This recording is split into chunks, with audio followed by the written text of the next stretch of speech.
You are listening to the Ben Mulroney Show on this Tuesday, July 22nd. Thank you so much for spending a little bit of your day with us. And look, you might not be listening live. You might be listening to us in podcast form at your leisure. You might be listening on a streaming app, on the radio. You might have found us on YouTube, or you might have found us on social media. And we are really doing our best to grow the show in any and all ways. And if you found us on social media, then it's the perfect place to test drive the show. Find a small little minute or two of the show. And if you like what you hear, if you like what you see, then feel free to join us on social media, like and follow and share the content, because that's how we can get the Ben Mulroney Show out to as many people as possible.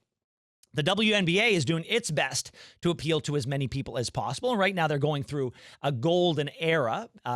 It's never been a more popular league than it is right now. But popularity is relative, right? And there are still a lot of people out there who don't recognize even the most visible people in the NBA or the WNBA as some of the players might hope. I mean, unless you're Caitlin Clark these days or Angel Reese, you might have a difficult time being recognized. And there's a video circulating on social media of some WNBA all-stars who have a difficult time getting into a club because nobody recognizes them. Let's take a listen. Well, we in the W, so we just got done at the All-Star game. So, like, I'm sorry, we don't need, I ain't even trying to be funny, but we should not be waiting in no line. We all get it Sports Illustrated. We Sports Illustrated. We don't got to deal with shit. This ghetto ass shit. Come on. Ghetto ass.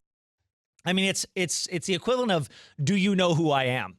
And look, I have experienced a certain level of fame in my career. It's Canadian fame, but it's fame nonetheless. And I have never in my entire life pulled a "do you know who I am?" ever. I find it, it's cringeworthy. If they don't know who I am, it's pretty clear. And I'm not about to be reminded that they don't know who I am. Also, the older I get, the less relevant my face appears to be to a certain type of person.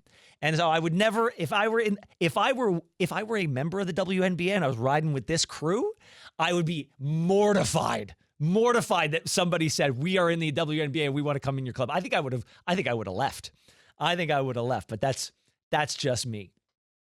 We are living in a very interesting time with our friends to the south, who a lot of us as Canadians believe are no longer our friends, because there's a president who woke up one day, became president, and decided that enemy number one was the greatest friend that America's ever had. We as Canadians woke up and we were told that we were bad faith actors, that we were taking advantage of Americans, and everything we did was designed to hurt our American friends south of the border. None of that is tethered to a reality at all. And recently, Ambassador Pete Hoekstra, the U.S. ambassador to Ottawa, was speaking at the annual Pacific Northwest Economic Region Foundation Summit in Bellevue, Washington. That's a mouthful. And here's what he said. Canadians staying home, that's their business, you know. I don't like it, but if that's what they want to do, it's fine. They want to ban American alcohol, that's fine. He continued, there are reasons why the president and some of his team referred to Canada as being mean and nasty to deal with. Okay, because of some of those steps. Look, if you're going to show up at somebody's house and punch them in the face, they're not going to like you anymore. We as Canadians welcome the Americans into our lives, and we open the door and say, hey, American neighbors, come on into the house. And upon his re-election, the president decided to come into our house and insult everything about our home and push us down the stairs and make a mess of the living room. He had mud on his shoes and he walked everywhere, and he told us that we were POSs. So obviously we are going to take issue with that. Like any self-respecting human being is going to take issue with somebody who disrespects you. And for him to then turn around and say, you're going to take what I give you and you're going to like it, redoubles on the insult. And I think the premier of British Columbia, David Eby, summed it up perfectly. He's been at the Premier's Summit in Ontario, and here's what he said in an interview. The ambassador specifically said that Canadians were mean and nasty for not buying American alcohol, and for boycotting the U.S. in terms of travel. And at the same time, like, do they think that Canadians are not going to respond when the president says, I want to turn you into the 51st state and beggar you economically unless you bow to the U.S.? Like, obviously, Canadians are outraged. I say Canadians stick with it, like, hold the line. But at the end of the day, we need to get past that. When the Americans come up to visit in British Columbia, they're saying things like, I'm sorry. Like, we're friends, we're neighbors, we're partners. Canadians feel the same way about everyday Americans. And I think the president is really out on his own on this.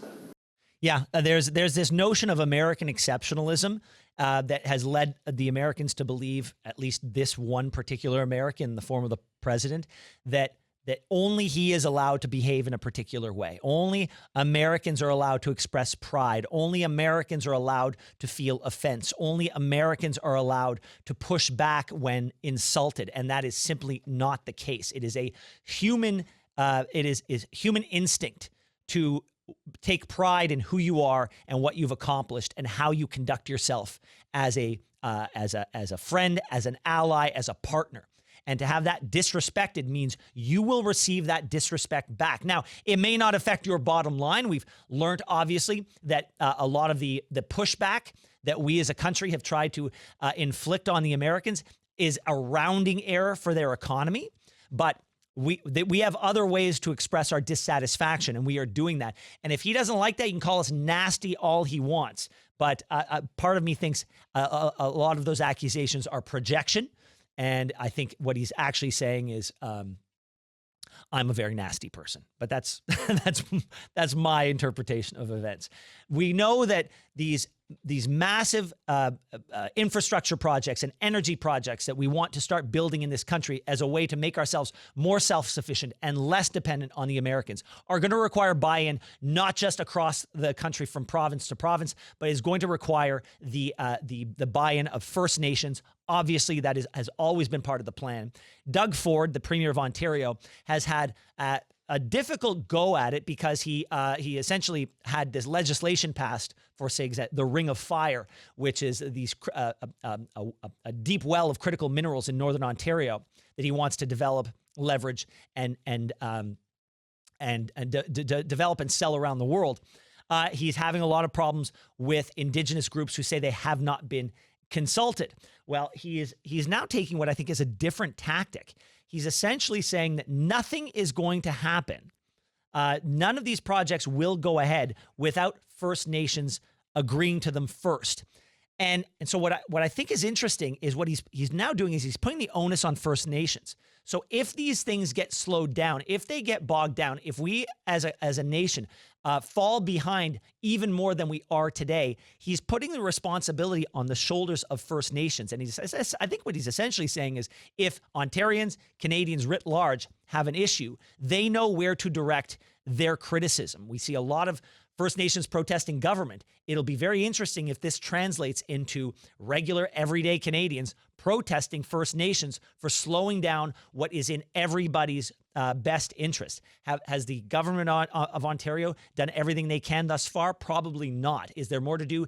Yes. But if this gets slowed down and bogged down, the responsibility may fall on their shoulders, at least in terms of how the public sees this. Thanks so much for watching the show. Now, if you enjoyed what you saw, hit that subscribe button so you never miss another episode of The Ben Mulroney Show.